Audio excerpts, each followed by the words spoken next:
તો નજર કરીએ દાહોદ ઉપર તો દાહોદમાં ભારત બંધના એલાનને સમર્થન મળ્યું છે કે જ્યાં એસસી એસટી સમાજ દ્વારા સુપ્રીમ કોર્ટના ચુકાદાનો વિરોધ કરવામાં આવ્યો છે ત્યારે ગોધરા રોડ ઉપર વેપારીઓએ બંધ પાડી સમર્થન આપ્યું જ્યાં વેપારીઓએ ધંધા રોજગાર બંધ રાખી સમર્થન આપ્યું છે ત્યારે દુકાનો બંધ રાખી ભારત બંધનું એલાન છે અને એસટી આરક્ષણ લઈને જે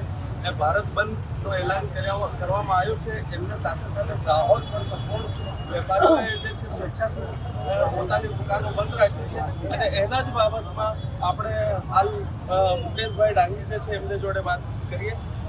શું કહેવા માંગો છો તમે આજના જે એસટી લઈને આરક્ષણ બંધ છે એમના? હું એટલું કહીશ કે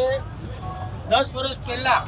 સૌનો સાથ અને સૌનો વિકાસ કહી સત્તા પર આવેલી આ તાનાશાહી સરકાર દ્વારા હાલ સુપ્રીમ કોર્ટ ઉપર દબાણ કરી અમારા એસટી એસસી અને ઓબીસીની જે અમારી અનામત છે એનું વર્ગીકરણ કરી અમારા અંદર ભાગલા પડવાની જે કોશિશ આ ભાજપ સરકાર દ્વારા કરવામાં આવી છે એના માટે અમારા આદિવાસી સમાજ દ્વારા આજે સમગ્ર ભારત દેશને બંધનું એલાન આપેલ હતું। એમાં અમારા દાહોદ જિલ્લાના તમામ અમારા આગેવાનોએ પક્ષ અને પાર્ટીને ભૂલી એક આદિવાસી બની એ જે અમારા બંધમાં જે એક અમને સાથ અને સહકાર આપ્યો અને આ દાહોદ જિલ્લાની તમામ નાના મોટા વેપારીઓએ ધંધા રોજગાર બંધ કરી અને એમને જે સપોર્ટ આપ્યો એમનો આભાર માનું છું અને મીડિયાના માધ્યમથી આ સરકારને કહેવા માંગુ છું કે તમે સૌનો સાથ અને સૌનો વિકાસ કરી આ દેશની સત્તા પર આવ્યા। આજે વિકાસની વાતો જાણ કાં જાય પણ એસટી ઓબીસી અને માઇનોરિટીને ખતમ કરી એનો વિનાશ કરી અમારા અંદર જે ભાગલા પડવાની કોશિશ કરી છે એ અમે ચાકી લઈશું નહીં। અમે ગોળીઓ ખાવી પડે, જેલમાં જવું પડે કે પછી અમારે લાઠીચાર્જ સહન કરવો પડે પણ અમારો હક અમારે લઈને રહીશું।